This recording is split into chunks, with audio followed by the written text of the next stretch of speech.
Yo,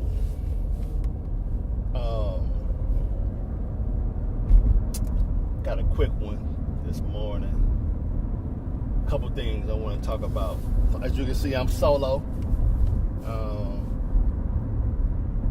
in traffic, and two things I want to talk about. Three things I want to talk about. The first thing is, like, I know we all have pet peeves, right? So one of my biggest pet peeves in the world, I don't care what's going on, this really like bugs the hell out of me. It's when you in line, like a long line, whether it's the grocery store, you at Subway, whatever, and this gives you enough time to assess what you want to order. How your payment ready. Your money, your car, or whatever. Man, I hate when I'm behind people and they just take. They get to the front of the line. It's their turn to order. We've been in there for 10 minutes. They get to the line. It's time to order, and they stuck on the phone. Like, bro, you've been sitting here all this time. And you mean to tell me you don't know what you want? That bothers the hell out of me, because it slows the time up. When it's your time to order, boom, be ready to get that thing off. And then when you get to pay, you gotta pay. Why do you wait until you get all the way to the front of the line to pay? They ringing you up, and then you start going through your purse or going through your wallet. Like, you knew you had to already have that ready. At the airport, they asking you how your ID out. I'm trying to catch this flight, my G. Like, I need you to be, expeditiously getting up out of there. So that's to be bothering me, man. So, I had them episodes like every now and again where it's like, man, people just gotta be efficient. That's what it is. Gotta be efficient with their time, and don't waste people's time behind you. You know what I'm saying? Like, just get it done.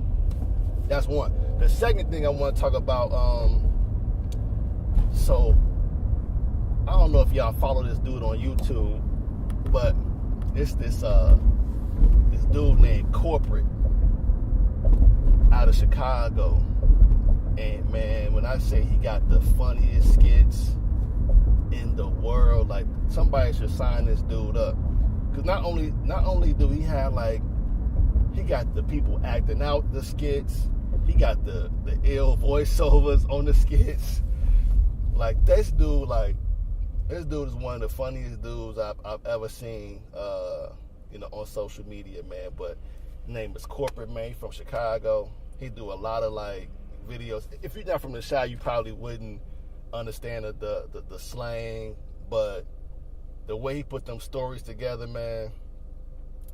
Like, I probably watched like 20 videos in a row the other day, and I've never seen them before, so they were all new to me, and I'm dying. Now, y'all probably already up on dude, but if y'all not, man, YouTube Corporate with a K, hilarious, man. And if you from Chicago, you definitely gonna love it. So Pete, I'm walking down Ashland trying to go get my OG some squares, you feel me? Now, whole time, I peeped fooling them out from a distance, and I instantly had to perform an analysis. Now, the results came back showing they had the potential to become a possible hazard for me, you feel me? So I was already on point. I mean, I could have made a detour, but I'm like, shit, I'm out here. So I'm walking past, fool, like, let me use your phone, bro. I'm looking at his ass like, yeah, all right, that boom gang shit'll get your ass stolen. So I keep walking. He like, on phone of mine, beat your motherfucking ass, shorty. On straight dummy. So I'm like, damn, motherfuckers ain't gonna shoot the one-on-one, though. His man step up like, ain't no one-on-ones, bitch. Say no more. It's cracking in for you. So I come up out my shirt. Man, shorty ain't no shit. What you trying to do? So I square up, shit. Fool swing out. Boo boo. Pop ass special, you feel me? We get the wrestling. I get him on the ground. I'm trying to get my arms loose so I can, you feel me? Big folks come out the cut. Boom! On my kids, everything went black after that, bro. For like 40 seconds, I was in a sunken place, you had me? I couldn't even feel them getting down on me. I know one of them kicked me in my face the whole time, though. But then Jesus came out of nowhere and made my enemies flee the scene, you hear me? Motherfuckers got little. After that, I came too. Leak. I just got up and pimped off. Moral of the story, fool them could have upped the blicky on me and put me on TV. So I can't complain. Karma don't take no days off. She just work around her own schedule, you feel me? In the meantime, between time, I'm finna slide to the crib, get cleaned up, grab a tray 5, had this little EE pull up on me, let the loud take me up, and let shorty knock me down, on God.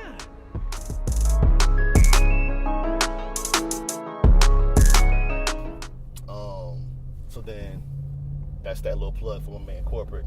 So then this is the thing I really want to talk about this morning. So if y'all recall back in, I want to say it was like the early 2000s, if I'm not mistaken, early 2000s, dude Ray Caruth, and there was all them jokes about Ray Caruth.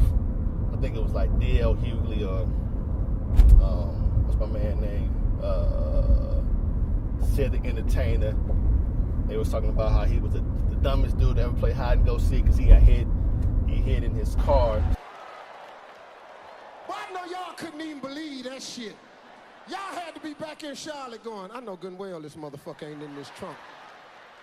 I bet when they open, I bet the son bitch better not be in that trunk. That little motherfucker is in the goddamn trunk. Get your black ass out that trunk. I see some of y'all ain't laughing. You kiss my ass. That's funny. Ain't no need to get mad at me, goddammit. I ain't shot nobody. You know, I'm all for uplifting black people. But goddammit, there's some shit you ain't got no business doing. Now somebody gone cause your ass done tripped. Ray little retarded ass. As a little boy, he had to be the stupidest son bitch to ever play hide and go seek.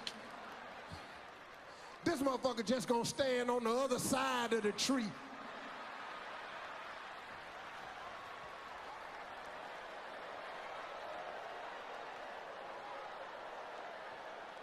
Ray, ain't you gonna hide? I'm already high. So if you don't know the story, right, we get a little background. Had a girlfriend. She got pregnant. The story was that he didn't want to pay child support, or he wanted her to have an abortion, and she wanted to keep the baby.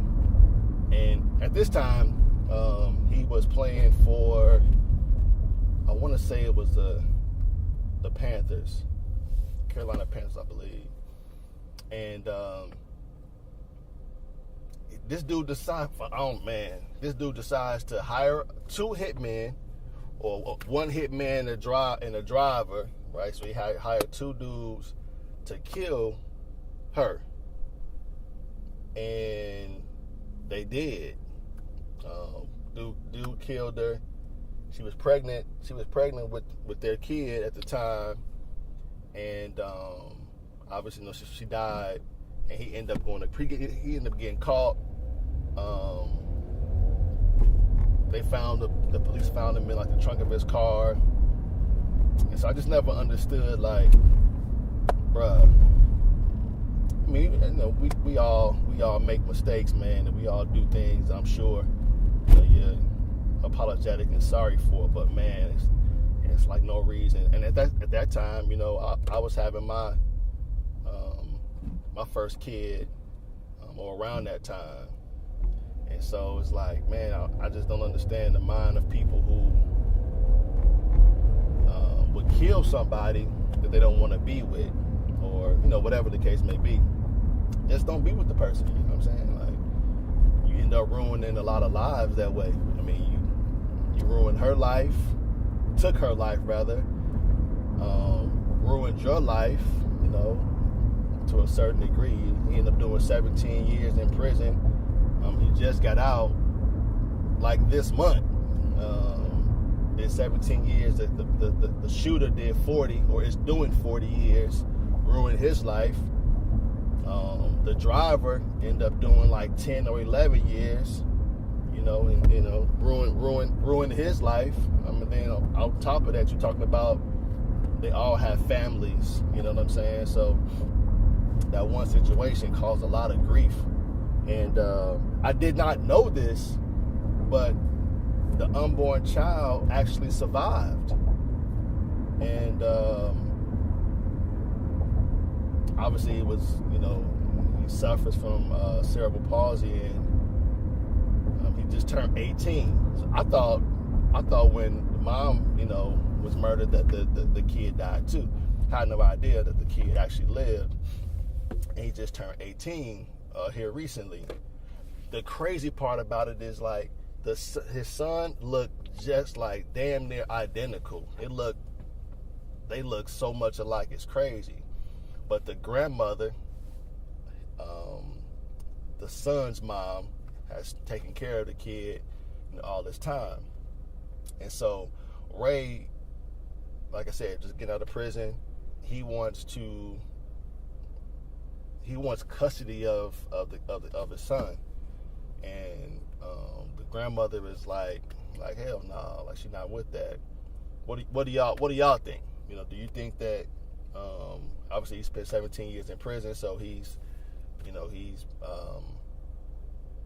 obviously has done his time, so to speak.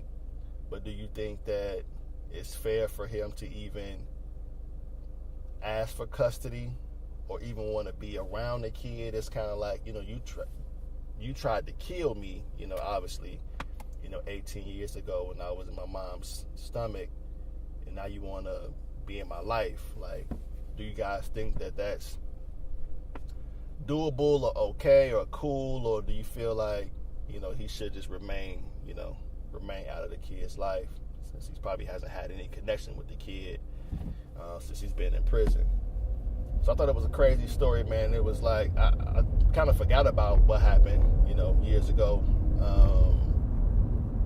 That was 17 years ago, 18 years ago. It was a long time. But I do remember, like, man, he kind of threw his whole career away.